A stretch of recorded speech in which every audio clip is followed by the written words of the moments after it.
প্রাণের প্রিয় নবীজিকে সালাম জানাবো। বলেন আমিন, আল্লাহুম্মা আমিন। কিন্তু ভালো লাগে। আল্লাহ সালাম দেওয়ার মতো আমাদের সবাইকে তৌফিক দান করে, বলেন আমিন। রওজা মুবারকে গিয়ে একটু দাঁড়াবো, প্রাণের প্রিয় নবীজিকে সালাম জানাবো। ওই যার প্রেমেতে পাবো হয়ে হইলাম জানা, এই মনের ওই সেই কামনা, আরো জোরে এই মনের ওই আমার এই নেট সারা দিম আজকে, নেট সারা দিম।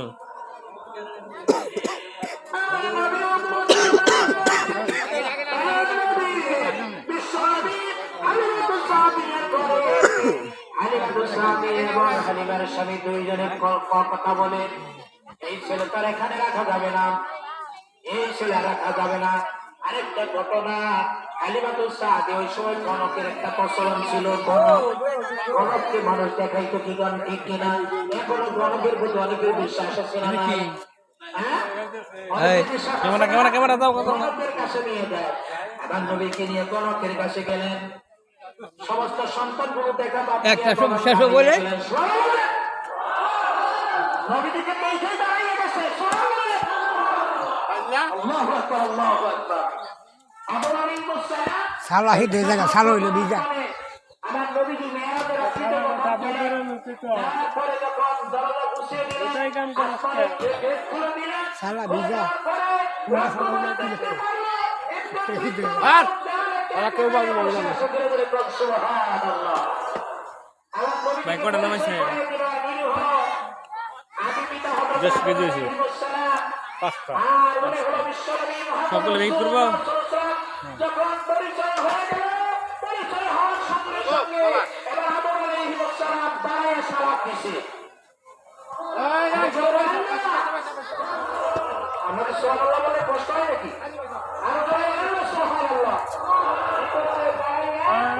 সালাত দিছে সুবহানাল্লাহ। অনেকেই বলে দাঁড়ায় সালাত দেওয়া যাবে না, তাই না? বিপদ পায় কি পায় না? আমার প্রশ্ন, মদিনার রওজার পাশে যারা হজ করার জন্য গেছে, মদিনার রওজার পাশে যখন যায় তখন বলে আসসালাতু ওয়াসসালামু আলাইকা ইয়া রাসূলুল্লাহ, দাঁড়িয়ে সালাত মেরে বসে সালাত দেয়। জোরে জোরে বল সুবহানাল্লাহ, আল্লাহু আকবার। হযরত আদম আলাইহিস সালাম দাঁড়িয়ে সালাত দিয়েছে, জোরে জোরে বল সুবহানাল্লাহ। গণকটা দাঁড়িয়ে গেছে, দাঁড়িয়ে নবীজিকে নিয়ে চিল্লাচিল্লি শুরু করে দিছে। এই ছেলেটার নাম কি? আহমদ বা মোহাম্মদ। এই বালকের বাড়ি কোথায়? মক্কা। বংশ কি? কুরাইশ বংশ। মা পয়সা আছে? হ্যাঁ, মা পয়সা আছে, কিন্তু বাবা নাই। বাবা তাকে গর্বে রাইখা দুনিয়া থেকে বিদায় হয়ে গেছে। বাবার নাম কি? আব্দুল্লাহ, মায়ের নাম আমিনা।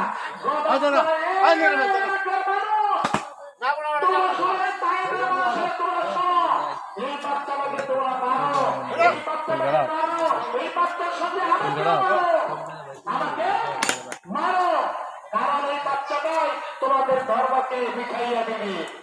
নাউজুবিল্লাহ। এই বাচ্চাই তোমাদের ধর্ম কি করবে? মিঠাইয়া দেবে। এবার হাদিয়াতুস সাদিয়া এবার টান দিয়া এবার ওই পাপিষ্টের হাত থেকে নিয়ে আসলেন। জোরে কোন সুবহানাল্লাহ। মনে চিন্তা করে না, তাই আপনারা যাবে না। রাস্তায় নিয়ে আসে জুতা ভাই দেখে জুতা ভাই দেবো না, যাও যাও যাও। হালিমাতুস সাদিয়াকে আবার দিয়ে দিলেন, আবার দিয়ে গেলেন। বারবার খালি ঘটনা, এই ঘটনার কারণে শেষ করতে আবার হালিমাতুস সাদিয়া বক্তায় নিয়ে আসলেন। ঘুরে ঘুরে কোন সুবহানাল্লাহ, আল্লাহু আকবার। এবার যত বক্তায় নিয়ে আসছেন, বীরের মধ্যে হারিয়ে ফেলছে অনেক ভিড়। এই ভিড়ের মধ্যে আলিমা এবার শিশু মানুষকে হারিয়ে ফেলছে। সুবহানাল্লাহ।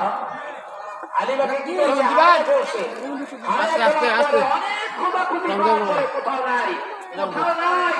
শেষ মুহূর্তে আলিমা এবার মনক্ষুণ্ণ হইয়া কষ্ট নিয়ে মা আমেরার কাছে আসলেন, আব্দুল মুত্তালিবের কাছে আসলেন।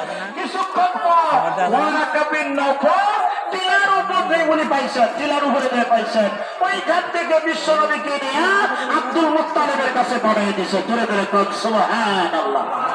আব্দুল মুত্তালিব এবার কি করলেন? নবীজিকে কাঁধে নিয়ে নাচতে শুরু করলেন। ধরে ধরে সুবহানাল্লাহ।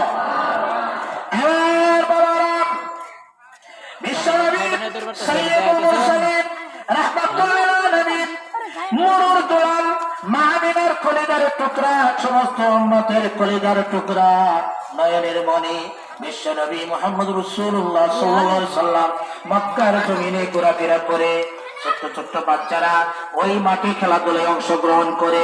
নবীজিও যায় কিন্তু কোনো খেলায় অংশগ্রহণ করে না, কোন খেলায় অংশগ্রহণ করে না। সমস্ত ছেলেমেয়েরা খেলাধুলা করে।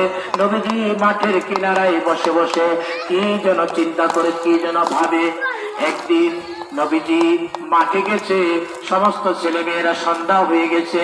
সন্ধ্যার পরে তার মা, তার বাবারা, মায়েরা বাবারা এসে কি করলো, ওই সন্তানগুলো তুলোবালি গুলো জারি দিয়ে এবার সন্তানগুলো নিয়ে গেল, কিন্তু আমার নবীজিকে কেউ নিল না। নবীজি মনের কষ্ট নিয়ে ওই মাঠের কিনারায় বসে বসে চিন্তা করে, আজকে মাকে বলবো, মাগো মা, আমার বাবা কোথায় গেছে, আমাকে আজকে বলতে হবে। মাঠের কিনারায় বসে বসে চিন্তা করে কিছুক্ষণ পরে রাত্রি হয়ে গেছে। মা আমিনা মাঠে যাইয়া লক্ষ্য করে দেখে নবীজি মাঠের কিনারায় বসে বসে চিন্তা করে কান্দে। ডাকতে বলে, হে মুহাম্মদ, তুমি কেন কান্দো, কি চিন্তা করো? বিশ্ব নবী ডাকতে বলেন, মা আগে বলো আমার নিষ্ঠুর বাবা কোথায় গেছে গো মা? আমি 6 বছর মাহালিমাতুস সাদিয়ার কোলে ছিলাম, ওইখানে আমি লালন পালন হয়েছি, আমি লালিত পালিত। কথা বলতেছে, বুঝাইয়া বললেন, তোমার বাবা তোমাকে গর্ভে রাইখা দুনিয়া থেকে বিদায় হইয়া গেছে। বাবার মতো দরদি পাবে আর পাইবা না। বলেন না, বাবার মতো দরদি পাবে আর পাইবা না। যার হারাইছে বাবা সে বুঝে বাবার বেদনা, ঠিক কিনা? আব্বা বইলাম যখন বাবার আব্বারে তোলা যাইরা কোলে লইতো বাবা আমারে, ঠিক কিনা? তোলা যাইরা কোলে লইতো বাবা আমারে। আমার বাবার আমার বন্ধুরা এই কথা বলার পরে মা আমিনা যখন এই কথা বললেন, হে আব্দুল মুত্তালিব বুঝাইয়ে বললেন, হে দাদা, হে আমার নাতি, তোমার বাবা তোমাকে গর্ভে রেখে দুনিয়া থেকে বিদায় হয়ে গেছে, মদিনায় তাহার কবর। নবীজি বললেন, দাদা ও মা, আমার বাবার কবর জিয়ারত করার জন্য আমি মদিনায় যাবো। জোরে জোরে বল সুবহানাল্লাহ।